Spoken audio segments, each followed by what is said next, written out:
오늘 이 시간에는 뭐 시장에 대한 판단이나 전망 뭐 이런 것보다는 시장에 대한 확신을 다시 한번 좀 우리가 리프레시하는 시간이 됐으면 합니다. 이분과 함께 이야기를 나눠보도록 하죠. 한국투자증권 법인금융센터 장용혁 팀장과 함께합니다. 어서 오십시오. 네, 안녕하세요. 원래대로라면 기분 좋게 웃으면서 얘기를 했어야 될 타이밍이었죠. 어제 밤까지만 하더라도. 네. 근데 뉴욕 증시가 이렇게 돼버려서 이거 어떻게 해야 될까요? 어떻게 보셨습니까? 일단 뭐 뉴욕 증시의 아쉬운 부분은 뭐 분명히 있겠습니다만 어제 제가 대본을 써서 넘길 때까지는 뭐 최고의 맞아요. 네, 기분이었거든요. 그래서 가보지 않은 영역에 이제 가 있다라는 부분에 대한 뭐라 그러면 기대감 뭐 이런 부분들이 좀 강했었는데 뭐 자고 일어나니까 조금 아쉬움이 좀 남는 것 같기는 합니다. 근데 우리 한번 지난주도 되돌아가서 우리 한번 얘기해 보자고요. 네. 사실 우리가 5월 3일 날 공매도 재개가 열리고 나서 그날도 시장이 많이 빠졌으니까 네. 저희가 화요일 방송이잖아요. 네. 화요일 날 문 열고 딱 이제 증시 문 열기 전에 제가 방송을 했으니까 어떻게 보면 제일 쫄아 있을 시점이 그렇죠. 딱 예. 지난주 화요일 아침이었을 거예요. 맞아요. 근데 지나고 나서 보니까 어때요? 지난 한 주 시장 괜찮았죠. 굉장히 좋았어요. 네. 굉장히 좋았고 화 수요일은 썼으니까 화, 목, 금 시장 다 올랐고 어제 뭐 슈팅 네. 쐈었으니까 굉장히 좋았습니다. 그러니까 막연했던 불안감을 저는 선반영으로 상당 부분 녹여냈다라고 지난주에 말씀을 드렸고 오히려 프로그램 매매가 매수를 자극받을 수 있다라는 굉장히 소수 의견에 속하는 의견을 맞아요. 네. 예, 드렸었는데요.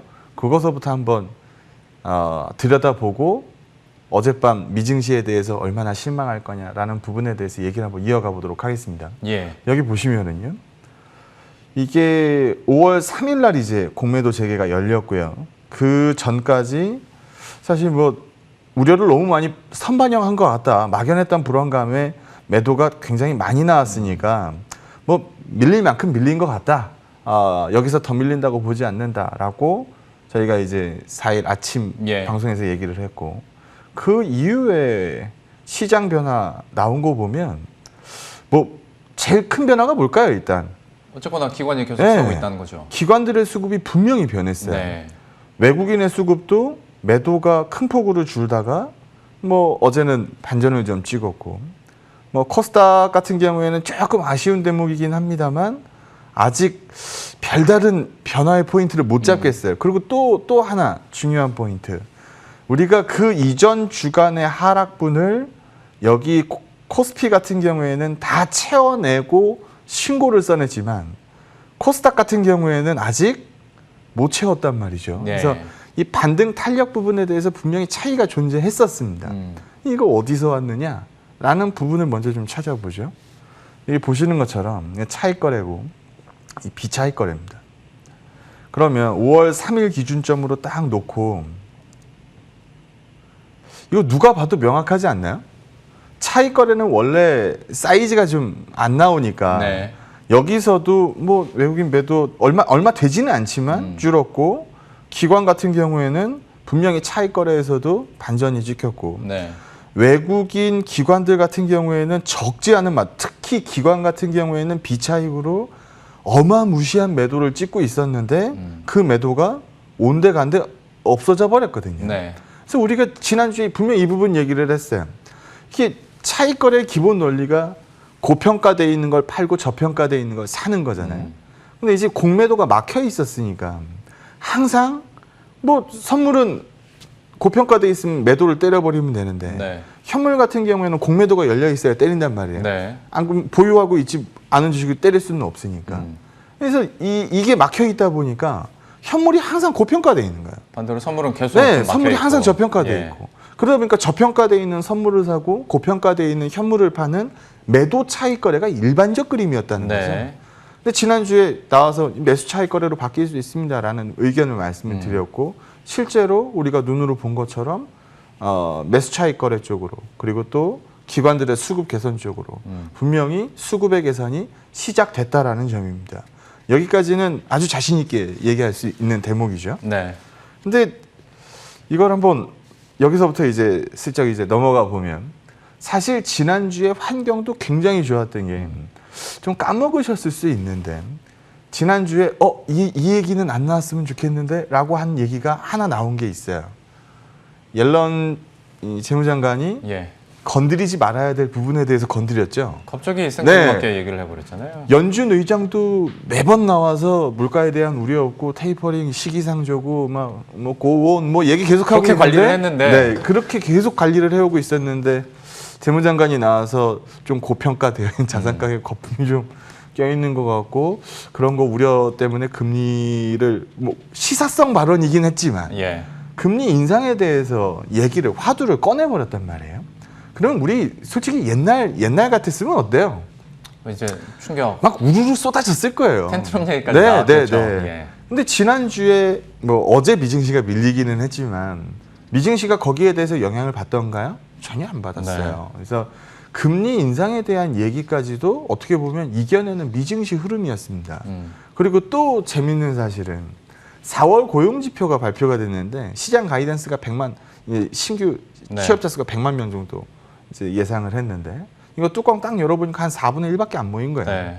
그러니까 쇼크가 딱 나왔죠. 그러면 정말 약한 시장이었으면 분명히 반영했을 거예요.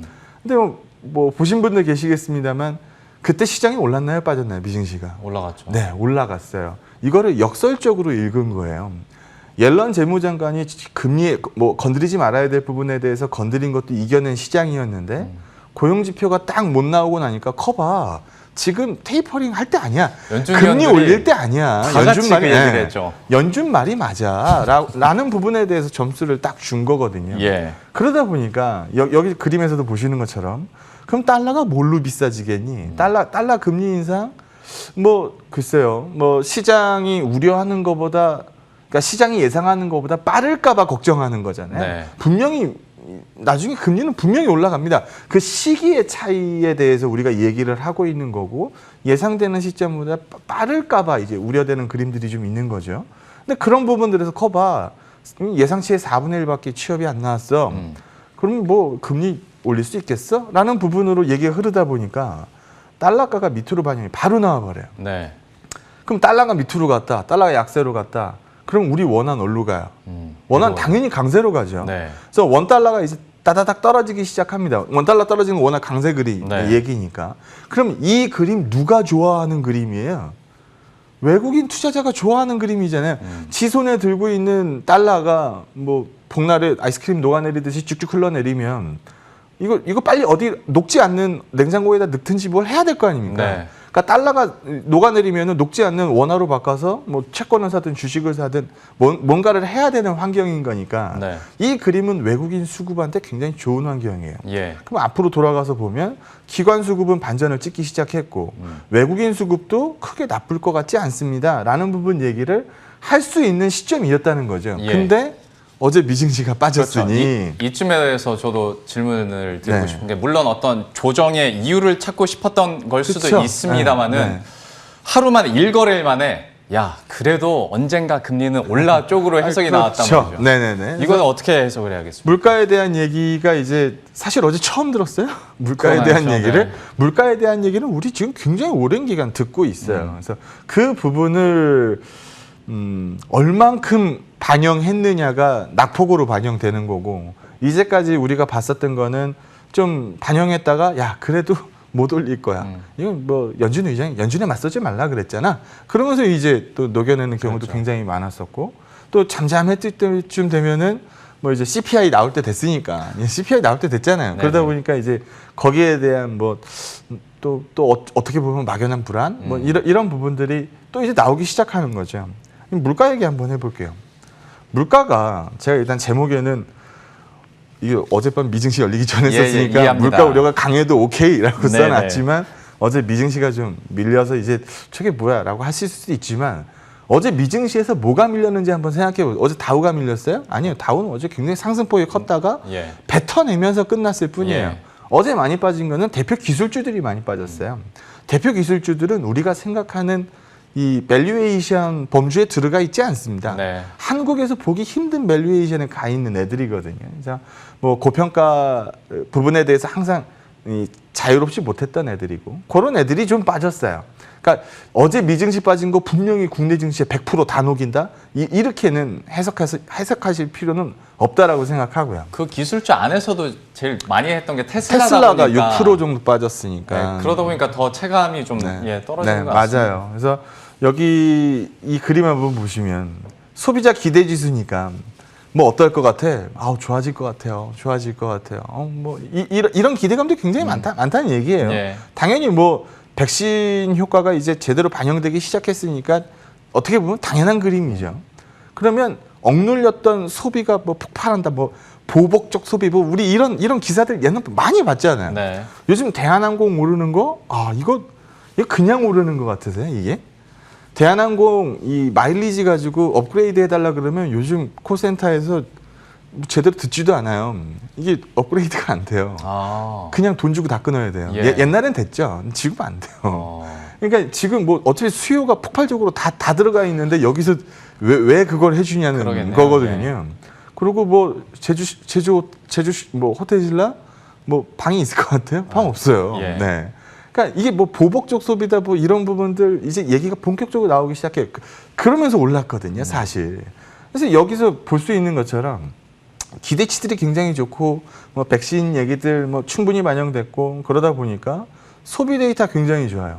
근데 옆에 한번 보시면 공급 데이터 쪽으로는 얼마나 수요를 충족하고 있느냐라는 부분에 대해서 생각해 볼 수 있는 대목인데 생산 데이터가 좀 뭐라고 읽어야 될까요? 어떻게 보면 꺾인 건 아니지만 정체돼 있잖아요. 네. 생산 데이터가 정체돼 있다 보니까 그러면 이 폭발적으로 늘어나는 수요를 막기 위해서는 결국 뭐가 늘 수밖에 없어요. 수입이 늘어날 수밖에 없어요. 그래서 바깥에서 이제 막 끌어당기기 시작하는 거예요. 요즘 미국하고 중국하고 으르렁거리는 거 이거 뭐 보복 관세 가지고 얘기 나오는 거 들어보신 적 있어요? 없어요. 요즘 그런 얘기하면 큰일 나거든요. 수입 빨아야 되는데 이거를 보복 관세 뭐 관세는 매기고 뭐 옛날처럼 다시 으르렁 싸우자. 만약에 여기서 야, 너 안 팔아라고 얘기하면 미국이 굉장히 골치 아파지거든요. 그렇죠. 네. 그래서 이 공급 측면에서도 굉장히 좀 제한적인 상황이에요. 그러다 보니까 물가 우려가 당연히 높아질 수밖에 없죠. 다음 그림 한번 보시면 물가 우려가 높은 상황에 또 이제 부채질을 하고 있는 게 재고가 빠져요. 생산이 받침이 안 되다 보니까 여기 보시는 것처럼 이게 앞에 그림 같은 경우에는 이제 소매 판매가 분자로 올라가고 재고가 분모로 네. 이제 들어가 있는 지표니까 위로 솟구쳐 올라가면 올라갈수록 재고가 못 따라간다는 이 해석이 가능해지잖아요. 여기 보시는 것처럼 지금 이런 그림이 나와요. 그리고 여기도 보시는 것처럼 재고가 뭐 빠르게 빠지는 게 눈에 보여요. 그러다 보니까 요즘 또 벌어지는 현상이 뭐예요? 돈으로 매길 수 있는 상품가들은 다 올라붙어요. 네. 뭐 어젯밤에도 그런 그림 나왔지만 구리 선물은 지금 사상 최고가고요. 어제 철강석이 10%인가 올랐습니다. 네. 이거 4월 한 달간 오른 거 집계한 거거든요. 이거보다 어제 상승폭이 더 큰 애들도 있어요. 그러니까 이렇게 지금 상품적으로 자극받는 그림이 나오고 있다라는 거죠. 그러다 보니까 어제 미증시가 야, 거봐. 지금 이렇게 상품가가 이렇게 무섭게 올라붙기 시작했는데 그럼 여기서 물가 안 오를 것 같아? 분명히 올라. 많이 올라. 물가 많이 오르면 너 옐런 재무장관이 그냥 뭐 딱지치기 해서 재무장관 된 거 아니다. 괜히 본 거 있으니까 얘기했을 거야.